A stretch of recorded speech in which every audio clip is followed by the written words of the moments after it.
confer with none of them can communicate with each other. I know one guy that was paying taxes and so forth, and he was illegal, and he was using one illegal numbers, and of course he'd been paying taxes all these years and so forth, but nobody was ever able to recognize that this was not a legal person. Was he also filing income tax returns? Sure, yeah. Well, the vast majority of the people that get paid in this manner and pay income tax in this manner don't file income tax returns, and that money is going straight to the federal government. So I'm amazed that somebody would use a fraudulent income tax, a Social Security number, file false returns, and never get prosecuted for it. Well, there's actually a case I was familiar with where someone was working, had a really high-paying job. Their Social Security number, the Social Security Administration will not even cooperate with a court trying to find out how they were able to use that Social Security number. Oh, wait, that was President Obama and his number from Connecticut where he's never lived.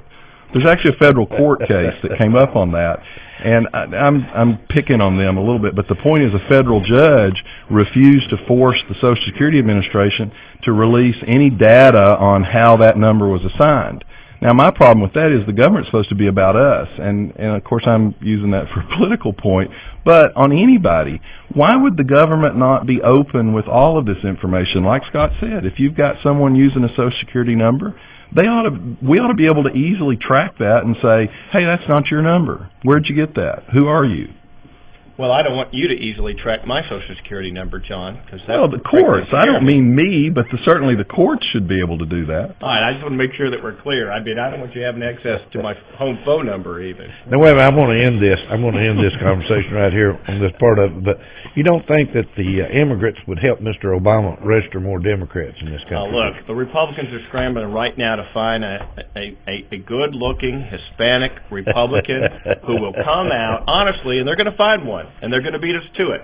And he's going to run with Jeb Bush next time around, and they're going to trounce the Democrats at the polls unless the economy turns around. That is the goal of the Republican Party right now, is to find. We don't have to try to find one. You can look at the governor of Puerto Rico. He's turned that state around in 2 years by lowering taxes, cutting the size of the government. He's a strong, conservative, Hispanic Republican, and he's sitting right down there. Marco Rubio, same thing. We've got tons of them.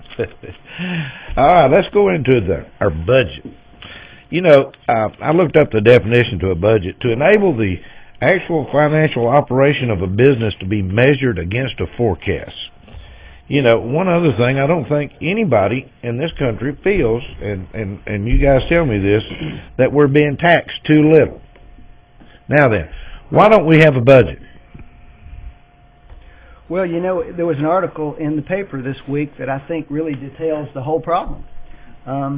This is just about Cleveland, Tennessee, but the headline on the article was "Federal Funding in Cleveland Grows," and this was part of the mayor's annual address. And it appears that for this past year, Cleveland received $23.4 million in federal funds for various projects. That was for the airport, for education, for tornado relief, criminal justice grants, community development grants, federal race to the top money. That's all coming here, and this is just one small community in one corner of southeast Tennessee. We've got these communities all over the nation who are getting the same kinds of things. Then this morning in the paper we have the news that our local veterans home has finally been funded completely. But That's good news. That's good news. But I'll look and see here, and that $13.1 million out of the $23.2 million is coming from the federal government. So all of these local communities are receiving all of these contributions rather than funding things totally locally. Mm-hmm. And so if you want your taxes to go down, it means you also are willing to have a lot of these services and things that contribute to your country to go away as well, because we may not have the local will to undertake those things. Do you think those cuts will take place? Which cuts?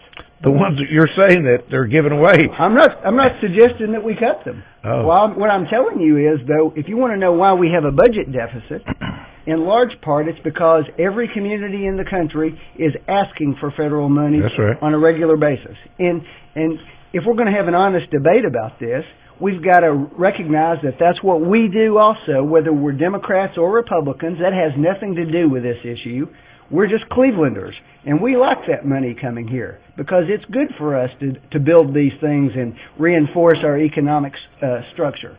So if you want to get past that, we have to change our whole way of life. Well, I mean, I actually would agree with Franklin completely about that. That is our problem. The only thing to keep in mind is when we talk about, hey, these are federal funds and we're getting this home, we're also paying for a home in North Dakota. We're paying for something else in Hawaii or Washington State. The point is, if this home is a really good deal and its cost-benefit analysis works out, we probably ought to be looking at funding it ourselves, because while we're getting money from other people around the country to pay for this, why should they? Why should they pay for a home in Bradley County? Why should we pay for a home in Washington State, especially when we're borrowing 40 cents on every dollar of that federal money from foreign investors? Sometime, somebody just has to say no to somebody. And the problem is that people get elected, they go to Washington, and they don't want to say no to anybody about anything. And if Washington operated the way each of the households sitting around this table operate, there comes a time when you say, gosh, you know, I'd like to do that, but I don't have the money to do it. And maybe that's buying a bigger house, or maybe that's buying a bigger boat, or maybe it's whatever it is. But there comes a time when you say, look, I can't afford that. And I don't think that any of the things that Franklin listed a minute ago were necessarily bad things. I don't think anybody could argue that a veteran's home is a bad thing. But if we have the finest veterans' homes in the world and our federal government goes bankrupt, who's going to operate them? I think that we have to say no. There has to be restraint. Eventually, you just have to say no to somebody. It's amazing how often we have this debate. I'm going to let you in on a little-known fact about me, John.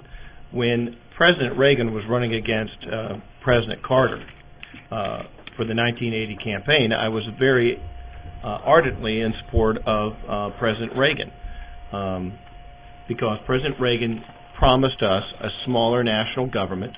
He promised us that he would get rid of some cabinet jobs, that he would decrease the size of government, and that was very attractive to me, okay, because I sort of believed in the concept of just what Stephen was talking about, us governing our own homes, and the government should do the same thing. But what President Reagan tried to reform Social Security, got waxed at the polls in '82. The Republicans lost 26 seats. On his watch, not only did he not eliminate the Department of Energy like he said he would do, but he created the Department of Veterans Affairs. I'm a veteran. I can tell you that the Department of Veterans Affairs is one of the most expensive departments in the federal bureaucracy to run. On his watch, government didn't decrease, it increased to the tune of almost 100,000 more federal employees. I mean, when you got a man like Ronald Reagan, and I think it's safe to say all four of us probably admire President Reagan to some degree. You more so than me, perhaps. I loved him. Yeah, but when you have a man like President Reagan, who promised a smaller government, who goes to Washington, just as Stephen says, got to Washington and realized he couldn't touch Social Security. Not only did he not touch it, but he increased the benefits under Social Security, and he taxed the wealthier Americans to support those increases in Social Security, and then turned around and taxed Social Security because he understood he had to make it work. Well, actually, I would disagree. It was the Democratic Congress that actually passed those tax increases. But let's go back and count the votes then, John, because actually, there were a lot of Republicans. They were in the majority, and he signed the legislation. That. Well, I do want to say one thing. I'm not fundamentally disagreeing. I'm disagreeing over who's responsible for those tax increases. But CBO just put out some new numbers, and there's a guy that's done an analysis of it the last 2 or 3 years. If we simply held government spending to a 2% increase every year, if we held all across the board to a 2% increase, our national debt would be cleared out in 10 years.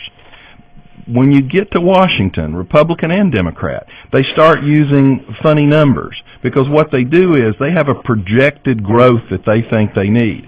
If you cut the amount of growth, they label that as a massive cut. That's how they were able to label Paul Ryan's program as massive cuts. It wasn't. It was a cut in the growth of government. So think about that. If we could simply increase government by only 2% a year, we could eliminate the debt in 10 years. Is that really asking too much to be able to hold the growth of government to 2% a year? Now, John, I'm so glad you gave me that opening because you do remember when George Bush was running against Al Gore, right? Mm-hmm. And they were having the national debate, and you remember how prosperous we all were in the 1990s? And it looked like at that point we were getting the national deficits under control, remember? Mm-hmm. All right? In fact, we had surpluses the last 3 years of the Clinton term. And it looked like at long last we would be able to get our national debt under control and save Social Security at the same time. And remember how the Republicans laughed when candidate Gore talked about putting funds aside into a lockbox in order to protect and save Social Security? Remember how you guys howled? And then when George Bush got elected president, the first thing he did in his first State of the Union address was say, and I quote verbatim, "On the behalf of the American people, I'm coming to get some of that money back." And what did he do? He gave us all $500. Verbatim. That's verbatim. Okay? Yeah, I'm thinking back to that State of the Union. No, what he said was, I don't think that's the way he said it. He said, we've verbatim. We've kicked too much money. The American people have kicked too much money to Washington, and on their behalf, I'm come to ask for some of it back. That's what he said. Well, I mean, Scott, you keep bringing up George W. Bush. The two Republicans over, we haven't brought George W. Bush up. I with wasn't. good reason. Yeah, with good reason. No, well, partly because he's not the president anymore. Apparently we're going to talk about everybody except the guy that actually resides in the White House right now. Well, but we will admit that while George Bush was in office, that the Republicans spent money like drunken sailors. I'll hear you say it, sir. I don't disagree. They spent too much money for me. There we go. And I would point out that he didn't control both houses of Congress in 2000 when he went in. The Democrats, in fact, were in control. And since 2006, the Democrats were in control again. Obama, the first 2 years, had both houses of Congress under his control. He could pass anything that he wanted to pass, and he spent more money in 3 years than we've spent in the entire country's history. There is a large segment of the country who is sick and tired of this debate. And they are the Tea Party members. And Tea Party members are not just Republicans. There are Democrats who belong to the Tea Party. It is the reason that Ron Paul is still in this race. It is because it's certainly not. He's not in it because of his foreign policy positions. The vast majority of Americans don't disagree with him on much of what he says. But from a domestic spending standpoint, there is a large segment of the population who just says, "Look, enough spending. It's George Bush's fault. It's Barack Obama's fault. It's the Congress's fault. It's the Senate's fault. It's everybody's fault that's been in Washington." And I hope that whoever is elected, and I certainly hope that it is not necessarily anybody in particular that goes to Congress, but I hope that whoever is elected and goes to Congress finally says, enough, stop. Well, this topic started from a budget question I asked him. Again, I'm going to say that before we take a break, I don't think anybody thinks we're being taxed too little to help prepare this budget.